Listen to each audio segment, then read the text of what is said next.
On today's Moving the Chains, we have NFL breakdown. We're going to go over the college football that happened this last weekend.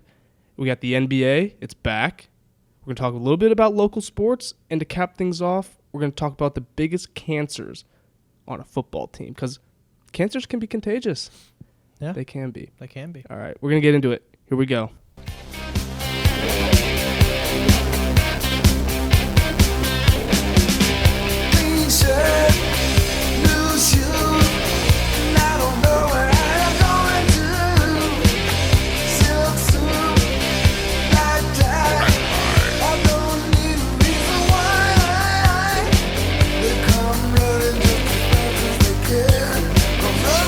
It's Moving the Chains, brought to you by Hanover College. Welcome back to another episode of Moving the Chains. We missed you guys. Missed you. It's been a long time. We were busy. We are students. We have a lot of stuff to do on our hands. And although this should be a number one priority because podcasting comes over everything. Exactly. We're podcast students, not necessarily student podcasters. I like that. But you know what? We're back. We missed you guys. We hope you missed us because we definitely missed you. There were so many times throughout this last week and a half where we were like, man, we just got to get together and shoot because we've been slacking. I'm not going to lie. And there has been so much stuff happening in the sports world that is just insane. Like NBA basketball is back. NBA is back. We're already in the World Series. Football. I mean, it's getting interesting still. We can go on about football. Well, you know what? Let's go on about it. Let's start. The Colts, they beat the Bills, but a win's a win. I said that the first episode. I'm going to keep saying it. Okay, a win's a win, but is beating the Bills even considered a win? Do they get +1 in the win column? They have a plus. Okay, yeah, the +1 in the win column. Means yeah. I mean, it's a confidence booster. Anytime you win, no matter who it is, you're like, okay, we got to win at our belt. You know, we'll start a streak now. It helps. Who's I don't even know who the quarterback for the Bill. C.J. Anderson? Or D.J. Anderson or something like that? Ah, damn, what's his name? Derek Anderson. Derek Anderson. Yep. If you're a Colts fan, you almost want Nathan Peterman to start just because, like, obviously you get the ball back, the first time he throws the ball. You get the ball back every other possession. And if you're a Bills fan, you want Nathan Peterman to start because, obviously, as soon as you throw that first pick, it's a pick six because I really think Nathan Peterman has completed more balls to the other team than his actual team. He probably has more touchdown passes to the opposite team than his own. We should look that up for next episode. We're gonna look this up. We're gonna come back to you guys with that one, but or we should tweet it. We can make it like a trivia thing. Ooh, I like that. I like that a lot. So Nathan Peterman, I'd prefer if Bills fans preferred Nathan Peterman over Derek Anderson because offense goes right back onto the field. Oh, yeah. It's like it's like a rebirth. It's like Jesus coming back from the dead. And it's like, we're back on the field. Yeah, we had a mistake last drive, but you know what? Let's do it again. Well, let's do the same thing again. And then he throws another interception. Yeah, he's butthole. I honestly am very surprised that he is still in the league. I'm surprised that he is a backup. I feel like the punter, the fourth string quarterback would do a better job than Nathan Peterman. Yeah, he's not even a practice squad guy. He's not even I don't even think he would start on a college team. He did, though. No, I don't think he would now. No, he definitely wouldn't now. With the track record that he has brought upon himself, it is pretty goddamn bad. Pretty bad. But you know what? The Colts, props to them. 2-5 on the season. They're still last in their division, which is I think a lot of people had high hopes for that division. Coming in with the Texans, everybody thought the Texans was going to be good. The Texans won 4 in a row. They started off the season 0-3, and now they're leading division 4-3. Which is great, but we expected, not the slow start. The Jags, they've kind of been a little underwhelming. They have been. And you know what? You can't blame the Jags. They've been through a lot. They lost Leonard Fournette. Yeah. I mean, they haven't come out with it yet, but I'm pretty sure he's done for the season. They got Carlos Hyde for them. And TJ Yeldon hasn't really been producing as much as they wanted them to. I mean, they're 3-4 on the season. They're not looking good. They're not looking like the Jags. And they bench Blake Bortles. He's starting this week, though. Did you see that? I didn't see that. Mhm. Thank you for letting me know that. Yep, they're having him start this week. So I don't know why they benched him, but they did. The coaches were pissed off. Bortles was pissed off. But you know what? I'm a Blake Bortles fan. I like the things that he did. He probably runs more than he passes, but you know what? That makes you versatile as a quarterback. I mean, he'll win you games. He'll win No. you important games. Almost all the important games. He's a good game manager. I'll say that. Ooh, yeah. I like that. He's a good game manager. All right, you want to go on this Giants-Falcons game? You watched a little bit of that last night? I watched all of it. Oh, I watched the second half last night. I was a little busy in the first half, but I know I watched the second half. And Julio Jones, bruh, So it scored a touchdown 812. Like I saw something like 812 yards. without a touchdown. That's the most of all time. That is ridiculous. Yeah, I got rid of him on my fantasy team. There was just no use for him on my fantasy team anymore. just straight yards. Yeah, he's a possession receiver, literally. Yeah. And if you're Julio Jones, you got to be kind of pissed off about that. Yeah, no shit. I'd be mad. I want to score. In the past 2 years, he's only scored 3 touchdowns. It's sad. Very sad. And Calvin did that in one game. Yeah. Like, I almost stole Calvin Ridley in fantasy. I almost got him for Deion Lewis, the backup running back for the Titans. who was about to give that away? It was the first week Calvin Ridley hadn't scored a single fantasy point, and Deion Lewis just put up 20. And I was like, I don't think I should do it. That is ridiculous. Yeah, so I definitely should have did it. And then you have the Giants in 2-minute drill on the 1. Eli Manning tries to take it in himself twice. You know, I have a theory about Eli. What's your theory? I don't think Eli's terrible. He's not the old Eli, obviously. I mean, but everybody thinks he's terrible. But I don't think they actually look at their offensive line. I was literally just about their offensive line. It's god awful. Fucking horrible. I think there's only a handful of quarterbacks in the NFL that could actually, I don't think there's a single quarterback in the NFL that could take that team to a winning record. Oh no, not even Tom Brady. Because you look at Tom Brady's O-line, you watch any other O-line throughout the game, there's certain drives, certain possessions where the quarterback has at least 7 seconds to look downfield and look at his receivers and make his reads. Eli has 2.5. Eli has no time. Yeah, it's awful. I feel so bad for Eli. I feel bad for all of the Giant and the Giant fans. I feel bad for Odell. Yeah. I feel bad for Saquon. Saquon is I'm gonna say this right now. He's a Hall of Famer. Rookie season, he's a Hall of Famer. From what I've seen, for what he's produced, for what he has done, his legs himself are just Hall of Famers. Those are just fucking huge. I mean, he's definitely has the potential to be. I don't want to say he's going to be yet, but... Oh, this is my hot take. I mean, it's really not a hot take. I mean, he definitely has the potential to be. But then... you just can't give it to him yet. You have Pat Shurmur, holding Sterling Shepard and OBJ on the sidelines. They're, his parents are getting divorced, and he's, comforting the kids because, he knows he fucked up. He goes, sorry. I'm real sorry about this loss. This is on me. No shit, the last 5 losses are on you. Yeah. They definitely need to address that offensive line. I think Monday Night Commentator, granted they're god-awful. They touched on it last night. They're Eli has no time. They're pointing out, Nate Soldier and all the other O-linemen. They're just getting beat off the line. They're getting bullied up front. Yeah.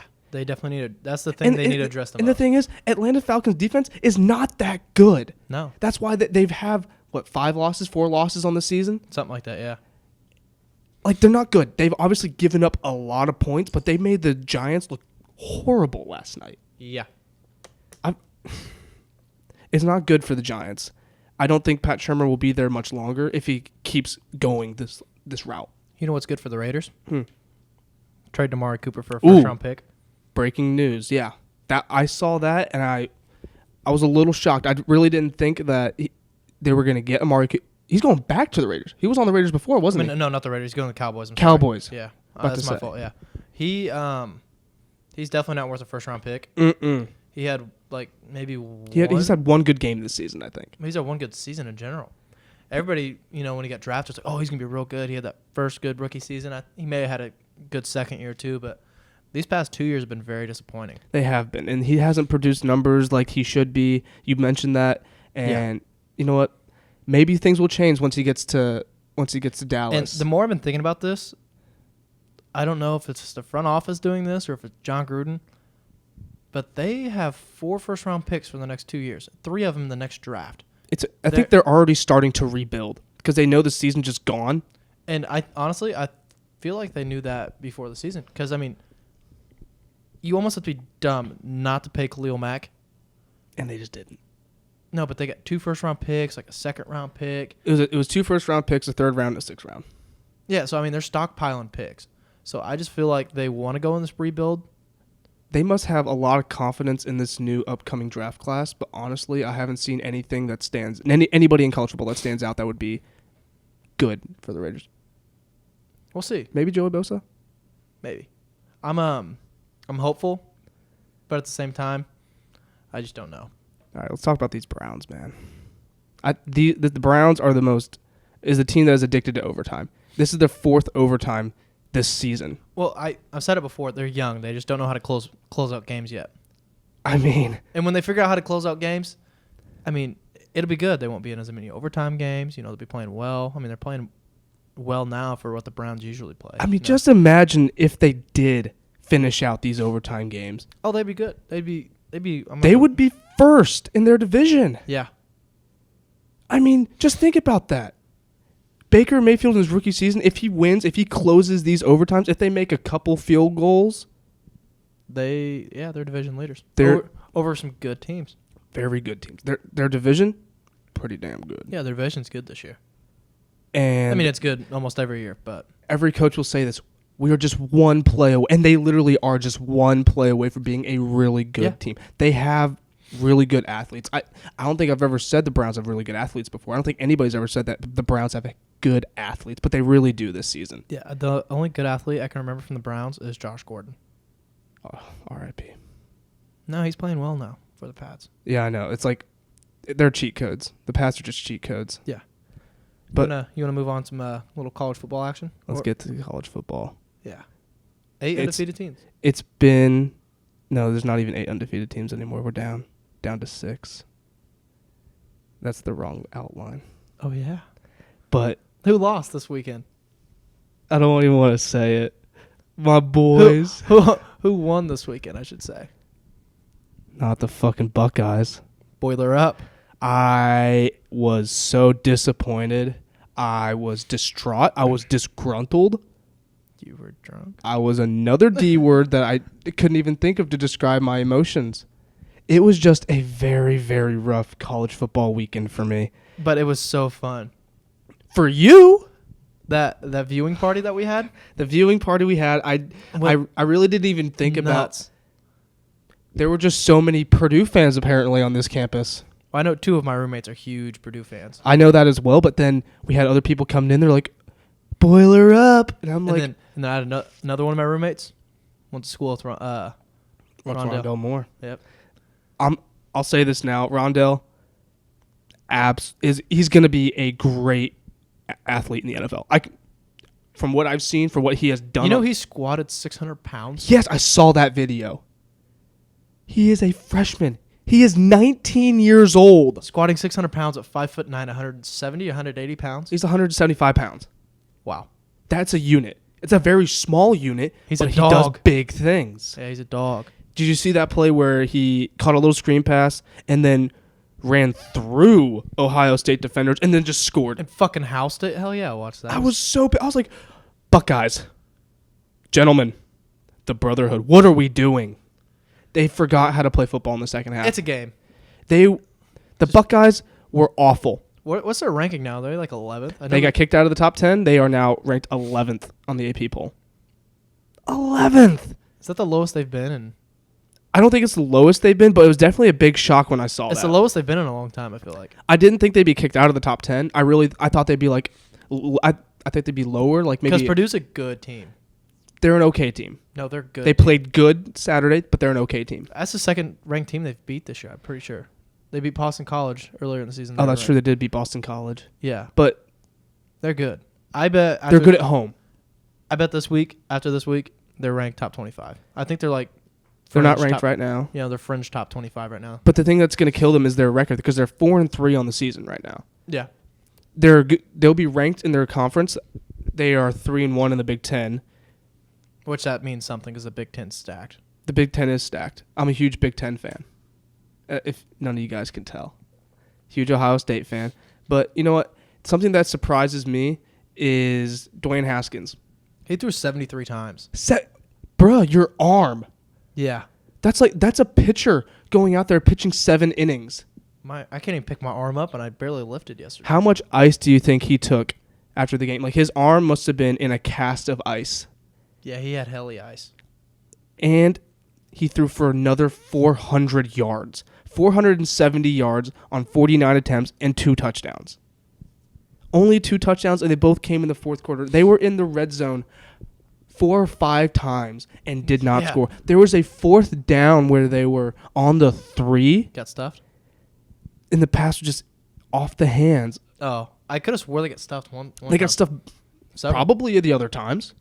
It was just a very rough outing for Ohio. And it's also a very rough environment to go into West Lafayette and play Purdue off of Tyler Trent. I mean, I watched the College Game Day video that they made for him, and I was touched. I was like, damn. I just knew, like, right then and there, Ohio State lost the game before they even stepped off the bus. I bet that campus, like, after the game was nuts. It probably burned down.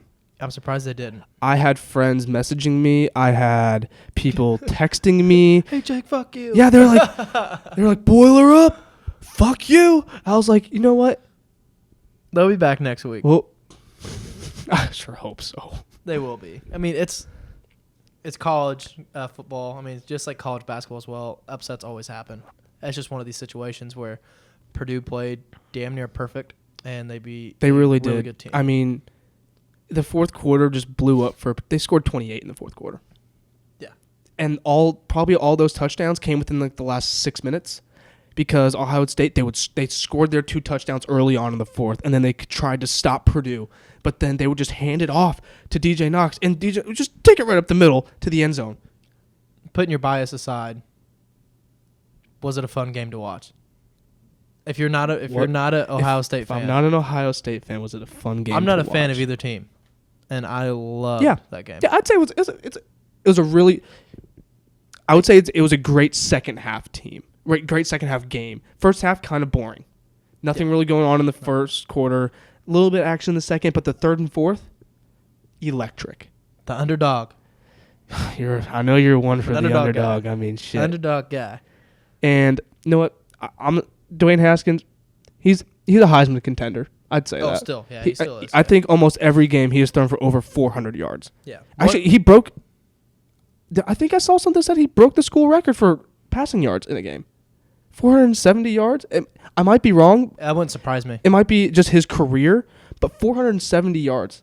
It's a lot. He's doing good things for Ohio State. Do you have a game of the week? Do I have a game for this week? Upcoming week? Do I have a let's take a look. Who's playing this week? We might have the same one. See you scrolling right now? I'm looking at ooh. If I'm looking at the schedule correctly, I'm looking at this Big Ten matchup between Iowa and Penn State. That is going to be a very good game, especially because they're playing in Happy Valley. Yeah. Iowa has a fantastic defense. They have a pretty good offense, and Penn State's ranked 17th and Iowa's ranked 18th. It's going to be a really good matchup. Got me sold right there. I love games like that. I sold that Florida Georgia game. Florida Georgia line. You know what else is this weekend? What? Rough and Rowdy 6. Oh my God. Florida versus Georgia. I saw that. This is just fuel to the fucking fire. It's gonna be in Jacksonville. Yes, dude. You want to watch that this weekend with me? I'm definitely gonna watch that. All right, just walk over. I'm already there. I'm there. I already have my RSVP. Bet. I'm pretty sure. Is it Michigan State playing this weekend? Michigan State played last weekend. That's what right. I want to talk about right now. That's right. Did you? Okay. So I've seen. Oh yeah, they did. Yeah, because the fights. Yep. I've seen Michigan State play before. I worked the Big Ten. You have. That's a name drop. Name drop. And I've seen their pregame ritual of doing the walk across the field, and honestly, it's probably one of the most intimidating things a team can do, because they lock arms in one opposite end zone, and they stretch across the entire field, and they just walk down arm in arm, basically just running over anybody that stands in their way. Yeah. And they did this with Michigan players on the field. That did not set well for them. No, it didn't. What's Devin Bush? I think that was his name. I think so. Was out on Michigan State's logo like a dog trying to bury its shit, was scratching the field. It was so badass. It was probably one of the most disrespectful things I've ever seen. And just right there, I was like, oh shit, it's about to go down. You know, Michigan only had like not even, I want to say it was like less than 100 yards for the total game. It's just their defense, dude. It was like less than 100 or 150, but it was Michigan's defense is nuts. And they're still undefeated in the Big Ten. They're looking pretty good. They're 5-0 right now. Yeah. They had that one loss in Notre Dame, but Notre Dame's ranked, what, third? Notre Dame's just doing so well this season. Yeah, they've surprised me. They really have. They also have the toughest schedule in college football. I saw that. And they're still undefeated. Like, I don't think Notre Dame They gets... just find a way. I just don't think they get enough recognition. No. Like, you... But I hate Notre Dame fans. I hate Oh, they're Notre so obnoxious and arrogant. Dame. Yeah. But, like, you watch Drives me nuts. ESPN, you watch Sports Center, you watch Big Ten Channel. I don't know why you watch the Big Ten Channel. I don't But know you why. just watch all these sport networks, and there's just nothing about Notre Dame. They always talk about Alabama and TT Tugaluva And Ohio State. and Ohio State and Clemson and Michigan and Purdue's upset, which Because those bring in numbers that and brings money. in numbers, and there's just nobody Is it- talking. Is it because, like, we're, like, the Indiana area that we see a lot of Notre Dame fans? Are there a lot of Notre Dame fans in the nation? Because I know, like, Ohio State and Bama, they're everywhere. I think it's just Indiana is where Notre may Dame be. fans are. Cause Yeah. like, Maybe, you go, and maybe that's why. you go outside Indiana and you ask people if they're a Notre Dame fan, they're like, who? Notre who? Notre who? Rudy? No. Rudy, yeah. Yeah, we watched No. the movie. There's nobody else besides Indiana that roots for Notre Dame, and it's poor for them. I feel bad. Nobody talks about them enough. I don't feel bad for them. And then last thing I want to talk about in the college football, UCF. They haven't lost a game in like 2 years. They play fucking scrubs, though. Okay, but they put up numbers, dude. Yeah. They, I don't know. they just broke into the top 10 on the AP poll. They're actually 10th now. They're above Ohio State, so fuck them. Yeah, fuck them. But they're just the most underrated team in college football. I think they're ranked just fine. No. They haven't lost. And they have teams above them who have lost. Okay, so we'll have them play and see what happens. I bet they lose by 40. I hope they play. I hope they make the college playoffs. They won't make the college playoffs. I know. I feel so bad because you're going to have teams that have lost that make the college playoffs, and you have an undefeated team for 2 years in a row, not even. Yeah, I don't know. We'll see. It may change. It may change. You know what? Let's get into this NBA. I want you talk to me about some NBA, bro. Dun, dun, dun, dun. Dun dun dun dun. I am. Should I? I don't even know where to start. Honestly, it's like almost overwhelming. I mean, if we're going to talk about the NBA, you got to talk about LeBron. First 0-3 start since 2004, 2006 or something like that. Should Laker fans be worried? No, they should not. Why is that? They're so young, and like literally, they have a team that has never played with each other before, and They're a little scrappy. they're a little scrappy. Yeah, got in a little altercation last week, but like this is a team that LeBron's not used to playing with. You really don't have that dead, spot-on shooter. I mean, you have Kyle Kuzma, he's a good shooter. You have Josh Hart, he's a good shooter. But you have a lot of playmakers on the team. And, I mean, you have people that can get buckets, but you just don't have that dead, just sharpshooter. LeBron's not used to that, I don't think. LeBron's used to, like, just taking the ball and just driving, but I think he's trying to, like... He's trying to play more He's trying to off-ball. be a team player. Yeah, I mean, which he's always been a team player. He But has, but they got close last night, they were up at a point in time. and then just blew it. Yeah, just kind of blew it. Yep. LeBron missed 2 big free throws, but he also smacked the 3 to send it in overtime. That is true. I mean, So I am not going to blame. I mean, he's never been a good free throw shooter. he fucking let that ball go. He stared it down. He's like, I think he... And it was good defense. Rudy Gay played good defense. That's true.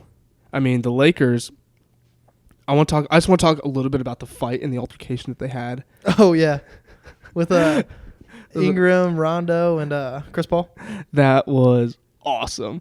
That was pretty cool. But okay, so I was listening to Pardon My Take. Yeah. Great podcast. Everybody should listen to it. And they were talking about how Rondo spit on Paul. He did. At first, I was like, "You can't spit." He wears a mouthpiece. And then I zoomed in, and I saw the video. The little bit of residue came out, but yeah, it wasn't like a it fucking is so loogie, hard. but It's so hard to spit with a mouth guard in. So It's- like it's that probably takes just some. he probably just blew it. He probably didn't spit it. I don't know how you do like. I was impressed.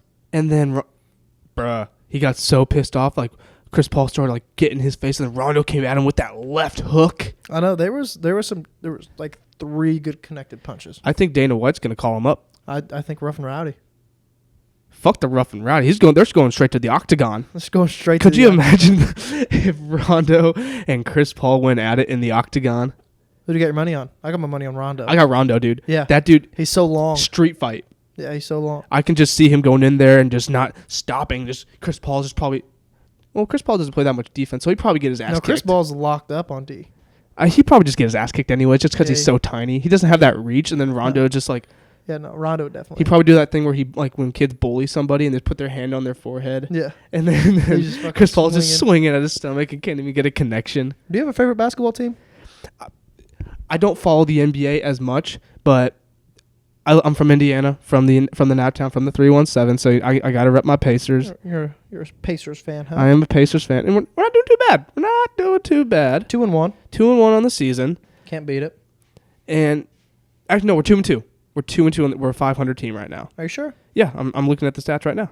No. See? Oh, you are 2-2. Yep. We just lost our last game. Oh yeah, you lost to T-Wolves. But we're not bad. There's definitely a lot of There's a lot of basketball left. Right. Yeah. In the season. It's too early to worry about a team. Oh, exactly. Or anything way like that. too early. Yeah, way too early. But I mean, it's just back, and it's so interesting. I mean, there's been a lot of good games. Like for example, the Spurs-Lakers game was good last night. It's always fun watching the Warriors play. Oh, I mean, it's unfair, but it's fun watching the Warriors play. The Wizards and Blazers went in OT last night. A lot of close games last night. So have you just said you didn't watch too much of it. Have you watched any this year so far? I've bits and pieces. I watched a little bit of the Pacers. They're all right. They're not doing too bad. All right. Once baseball sort of just dies down, because I've been watching some baseball. I've been watching a lot of football. Right. Once baseball and footballs, Die down a and little bit. I'll pick up on basketball. Oh yeah. It's like, it's not my top sport, but I'll watch it. These first 4 games for me, or first kind of week and a half, not even a week and a half of NBA games, I've already been more entertained than I have with football and baseball. Really? I love the NBA. Big basketball guy, huh? Big basketball guy. See, that's why we like. That's why I love having you on here. You just love basketball. You love giving. I love you because you love football. You know. I just love. I love me. I'm a huge football guy. Huge football guy. You want to know another football guy? I just want to touch on this real quick. Okay. Derek Carr. Derek Carr, big football guy.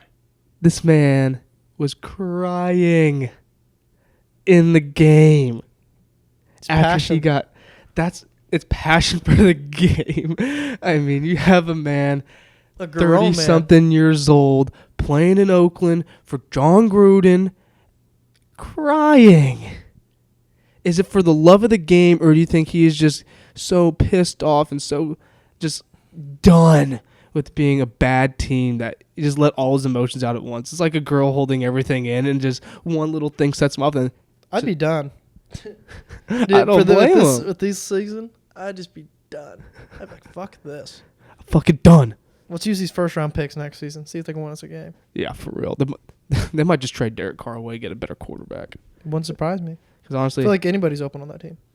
all right, let's get into. We're gonna touch a little bit on baseball. We're in the World Series. It is, for baseball fans, the most looked forward to games all year. Fuck the NLDS. Fuck the NLCS. Yeah, those are exciting, but you know what? Baseball fans look forward to the World Series. So almost only baseball I watch. That and the home run derby.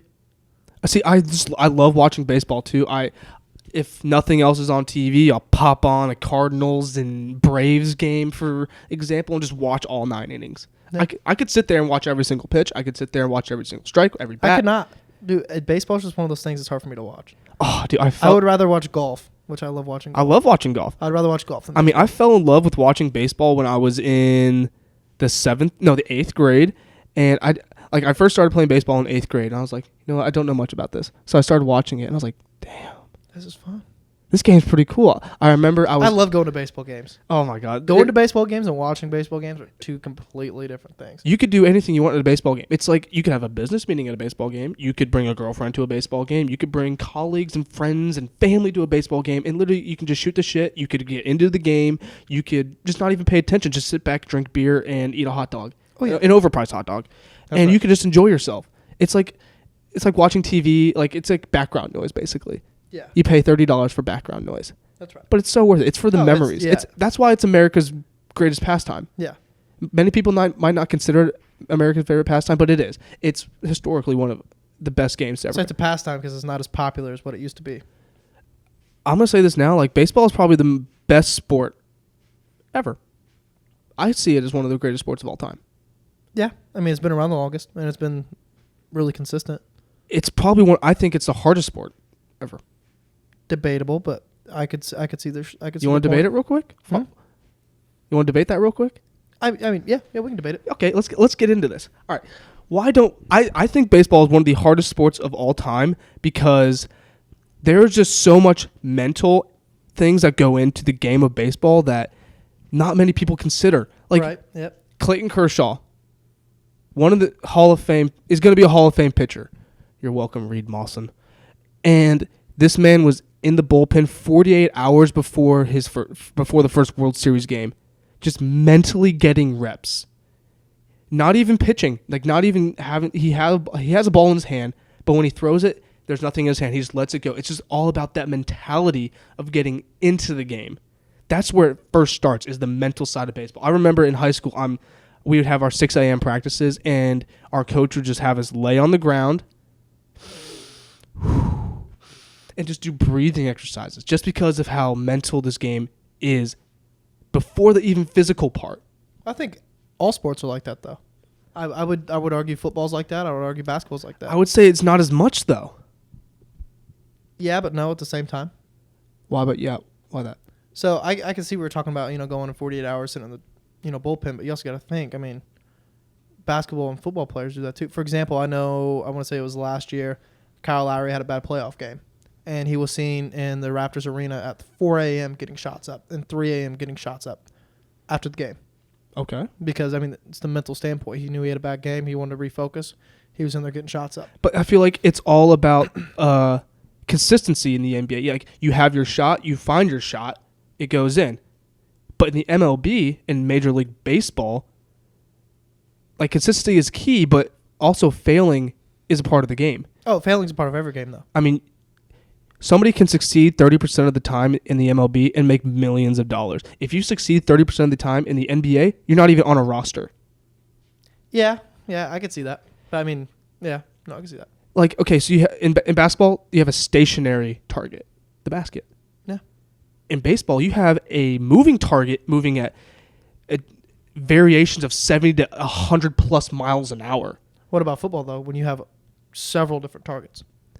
Yes, but that's mental because you have to read a defense as well. Whereas baseball, you're thrown in a strike zone. And I understand, like, sometimes you got to throw a little out of the strike zone. You got to bait them and stuff like that. But, for example, when you're a quarterback, you drop back, you make your read. You got to look from one side of the field to the other side of the field. You have 4 or 5 reads. Yes, but you have a scouting report. You know what's going to happen on that play. And you also have a scouting report when it comes to baseball, too. Every hitter's different. But everything changes. Every single at-bat is different than the one before. And every single play is different than the one before. But a quarterback can recognize a coverage. A quarterback can recognize the defense. A quarterback can recognize a blitz. But a pitcher also recognizes batter and, like, how he hits, what he likes, what he doesn't like. But that can all change And it can all change with the next play, too. In the next pitch. Yeah. So you're back to your point of the pitcher can read a batter. A batter can read a pitcher, too. And a defense can read a quarterback. They can know their tendencies, but tendencies can be thrown off. It's basically baseball is basically a showdown between a batter and a hitter. I mean, a batter and a pitcher. So it's like, in a way, it's like, it's really 1-on-9. Yes, exactly. And I could see that. That's why baseball is a hard sport. It's one of the hardest sports because you just said it best. It's a 1-on-9 game. Right. Yeah. You have 9 players just trying to get one of your guys out. And I'm not saying it's easy by any means, but I just don't. It's hard for me to say it's the hardest. I mean, I'm gonna put it this way: I can go onto a basketball court and shoot 60 shots and make. I'm not gonna say I could shoot 10 shots and make probably seven of them.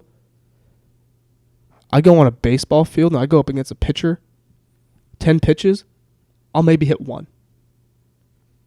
Yeah, but you're also playing one-on-one there. If you're on a basketball court, you're just shooting by yourself. You're 3v3, 5-on-5. A competition, a game. It doesn't matter. You're hitting 7 of 10? 7 out of 10. You're a stud then. I'm a fucking stud. You're a stud then if you're doing that. But still, back to the point. Baseball, the mentality, the physicality that goes into the game outweighs any other sport.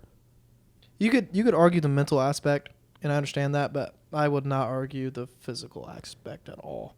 You're trying to tell me baseball is more physically demanding and you have to be more physically gifted than football? Yes, 100%.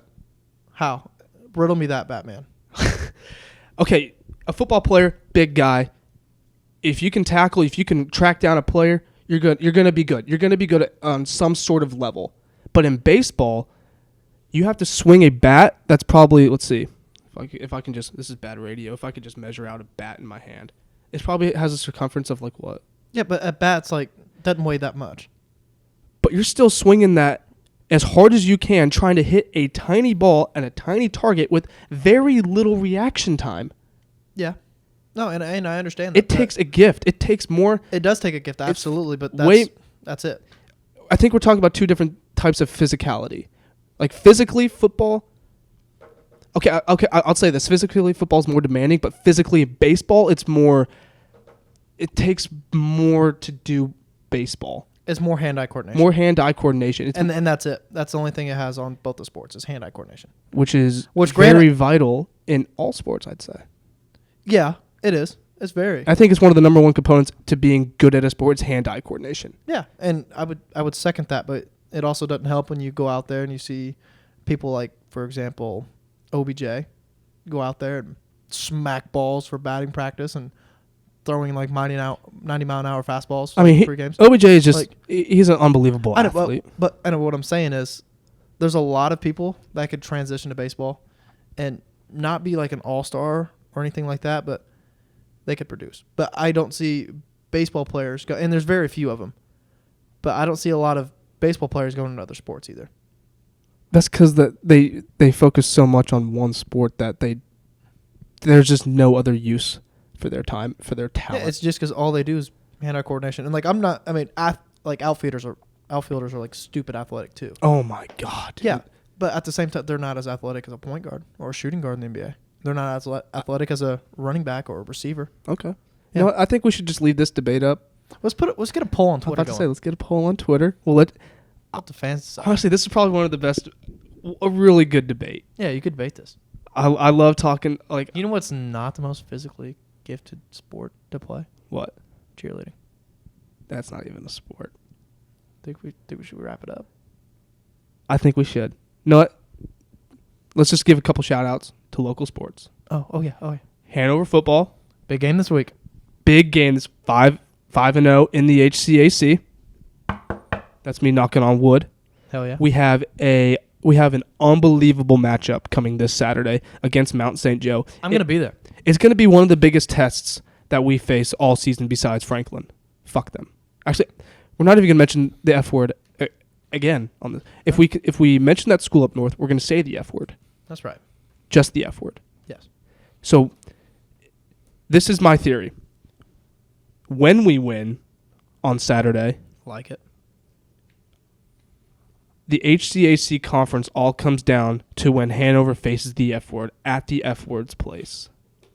I'll be there too. Because, I mean, yeah, we have Rose the next week, but Rose just hasn't been on their game. No, I think Hanover College fall sports are going to sweep the HCAC. Oh my God! And soccer, girls soccer, boys soccer, they have done an unbelievable. Girls soccer has won 14 games in a row. Yeah, they lost their first one, and they just wiped out the rest of the season. It's gonna be a clean sweep. They are doing unbelievable, and I'm proud of our Panthers. I'm proud of our football team. Proud of the soccer teams. Volleyball, they're doing okay. I've talked to a couple of volleyball players. They're not really happy with how the season's going, but they've been good in the past. And minor setback for a major comeback. That's right. That's a couple shout-outs for our local sports. It's good to be back. It's so good to be back. We're going to be coming out with episodes on Tuesdays and Thursdays now just because of scheduling and how things are going around for us. Yeah. But tweet at us, capital M underscore, capital T underscore, capital C underscore, underscore 18 at Moving the Chains with 2 S's on Instagram. Hell yeah. We're going to be putting out that poll later. We really want to hear from you guys. We want to know. We should debate it too. We should. We should. Oh, my God. I like it. We want to hear from you guys. We really do. All right. You got anything else to say? It's good to be back. I'm just going to say it again. Great to be back. All right. Love you guys. Love you.